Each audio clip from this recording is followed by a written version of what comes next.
a complete tutorial to help you get approved in the Emirates selection process for flight attendants.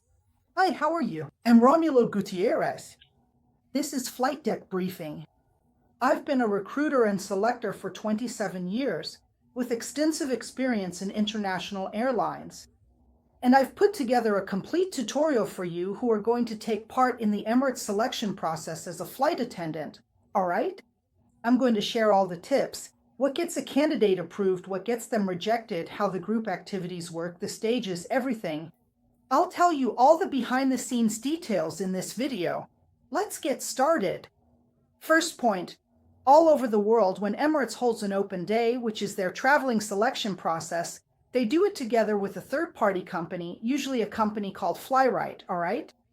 And they do, well, in this case, Flight handles the first stages of the selection process. And right at the beginning of the selection process, there are some key factors that can immediately eliminate a candidate. What are they? First point, the candidate must be at least 1.60 meters tall, and they have to be able to reach 2.12 meters standing on tiptoe without shoes, all right? Why is that? Because the aircraft, the Emirates compartments, are higher. So you can't be shorter than 1.60 meters, and they will check this right at the in-person selection process there at the open day to see if you can on tiptoe reach 2.12 meters, all right? Tattoos. Are they allowed or not? Non-visible tattoos are allowed, okay? Not visible. If it's anything that shows, for example, a tattoo on your hand, a tattoo on your wrist, anything that will be visible when you're in uniform, that's also immediately disqualifying. And dental braces, orthodontic appliances will also get you rejected, so you can't wear braces. Minimum age. The minimum age is 21 years old, all right? And it's essential for you to be able to move forward in the Emirates selection process, which I'm about to explain, that you have 1 year of customer service experience. This is extremely important. Without customer service experience, not necessarily in aviation, but in any area like a school, a restaurant, wherever, it doesn't matter where, but you must have at least 1 year of documented customer service experience on your resume. So if you meet these criteria, this third-party company that handles the screening at the Emirates Open Day, which takes place in various parts of the world throughout the year, they'll already start this screening process with you. From there, the personal presentations begin. I'll explain how that works in a moment. Before I talk about the English test, the group dynamics, and the interview, there are a few more important points here. About personal presentation and attire, okay? Men. This is extremely important and essential. Hair must be very well cut and tidy. You can't have a beard, beards are not allowed. If you have a mustache, it has to be very well trimmed and neat. For women, it's crucial to dress very discreetly. You can wear lipstick, as long as it's very subtle and light colored, that's fine. Be careful with very long nails or very flashy nails. That's not appropriate. Odor is also checked. They won't ask for a check there, but for example, a very strong perfume it's not a good thing. And ideally, when you arrive at the open day, you should bring all your documents in a folder. All the necessary documentation, personal documents, certificates from courses you've taken, everything that's requested, bring it in a folder to show you're organized. Prepare yourself. From there, once you've gone through all these elimination criteria, I'll explain to you how the selection process works now. It's 2 long days. Usually, the Emirates Open Day lasts 2 long days. Ideally, in your bag or backpack, bring an apple, a piece of fruit, a cereal bar, bring some kind of food, okay? Also, because the first stage of the process is already the English test. In the English test, they assess grammar, listening, and vocabulary. Remember, they absolutely require advanced English proficiency. Your English needs to be at an advanced level.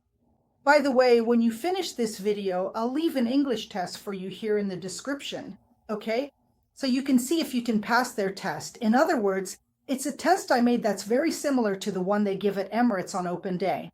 Now I'm going to talk about the group dynamics, the interview, and I'll explain everything about the selection process. Before I go on, maybe you want some mentoring for this important moment in your career as a flight attendant. to practice for the interview, the group dynamics, your personal presentation, even for putting together the resume that Emirates will ask for. You can contact me on this WhatsApp number that's on the screen, which is the international code 5511, phone number 9770654117. This WhatsApp is also in the first comment and in the video description. Just click the link. If you want my guidance, the fees are low for subscribers of the Flight Deck Briefing channel. Here, videos are never missing and never fail. There are new videos every Wednesday, so subscribe. International aviation comes through this YouTube channel, Flight Deck Briefing. I'm counting on your subscription and also your like. Group dynamics, how does it work? They usually do two dynamics, two activities. One is called the cross presentation. What is the cross presentation? They have you split into pairs. Usually you pair up with someone. They'll give you some time to talk with your partner, and they'll provide a little script of what you need to discuss. For example, find out your partner's name, where they're from, why they want to be an Emirates flight attendant, and what makes them stand out for this role. They give you 2 or 3 minutes to talk, and then you have to introduce your partner, and your partner will introduce you. What are they trying to measure with this? 2 key factors. First, if you have active listening skills. You'll never be an Emirates flight attendant with their high standards if you're not a good listener. So that's what they want to assess. And second, if you're a very competitive person, in other words, if you give a poor introduction of your partner just to make yourself look better. That's also grounds for elimination. Introduce your colleague in detail, as if you were the one benefiting from it. That's what they're looking for. That's the first group activity. Then there's a second activity, which is also for those who passed the previous elimination criteria I mentioned. They hand out some cards. On these cards, there's a set of situations. Basically, there are scenarios written there. So there are stress situations involving adaptation, resilience, and they ask how you would handle them. So imagine that in this activity, they present a set of cards. You draw your card, for example, okay? And then when you draw your card, it says something like, imagine that a passenger is very anxious about the flight and right during takeoff starts crying and asks for the plane to land immediately. What would you do in this situation? So they keep presenting different scenarios, all right? What do you need to do to stand out in this activity? First thing, show a sense of customer service, empathy, put yourself in the other person's shoes. Second point, they want to see if you prioritize flight safety. That's very important to them. Third point, whether you have a sense of hierarchy, if you'll need to call the chief flight attendant, if you'll need to explain the situation to the captain. And fourth point, if you have the ability to solve problems and handle conflicts, okay? My tip for these cards, use the technique I call first, second, third, and fourth place. So you organize your thinking in this way. So I could say in this situation, first of all, as soon as I was able to get up, since the plane was taking off, I would go to the passenger, try to calm him down and tell him that everything was fine, that I've been flying for X amount of time, for example, 10 years, and that he could be completely at ease. And secondly, if he still didn't quite calm down, I could offer him another, perhaps more comfortable seat, or I would politely ask a trusted colleague to come over and talk to him to help de-escalate the situation. Thirdly, so you start creating a method, first, second, third, showing exactly how you would solve it, according to the 4 pillars that I mentioned to you: customer service, hierarchy, putting yourself in the other person's shoes, and flight safety. If you made it through the group exercise, then you'll see we'll get to the Emirates final interview. In this final interview, we have here a summary of the questions, the main questions, and I'm going to tell you which questions they ask the most from now on. Question 1. Why should Emirates hire you? Why should Emirates hire you? This is the first question they ask the most in the final interview. When talking about this, it's very important for you to pay attention and include 2 factors in your answer. Factor number 1, try to highlight your own story. Try to share a bit about who you are, where you come from, and especially what makes you stand out for that Emirates position. I'll give you a sample answer in a few moments.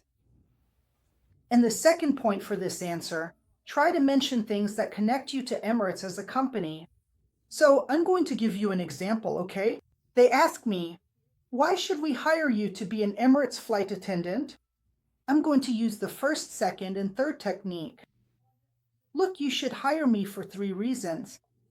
The first reason is that I've been preparing for this selection process for 2 years now, both by studying languages and learning about Emirates culture, and I'm sure that if I'm hired, I'll live up to this opportunity and bring great results to the company.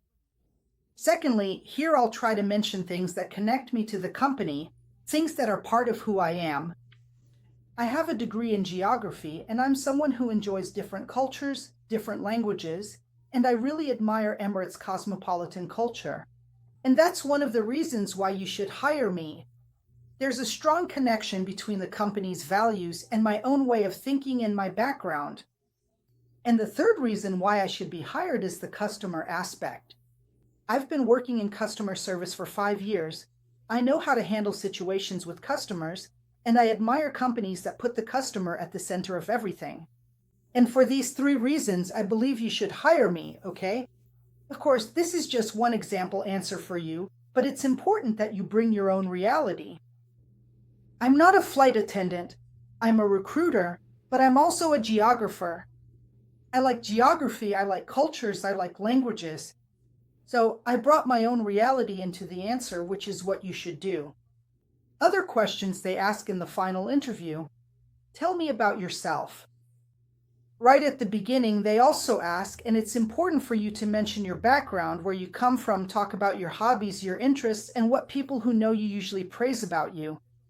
They also want to know about your family, who your family is, and try to always show that you have a well-structured family. When I say a well-structured family, I don't mean a 100% happy family, but a family where, within the choices you've made, you are happy. For example, if you live alone, why did you decide to live alone? Why do you live with your pets, for instance?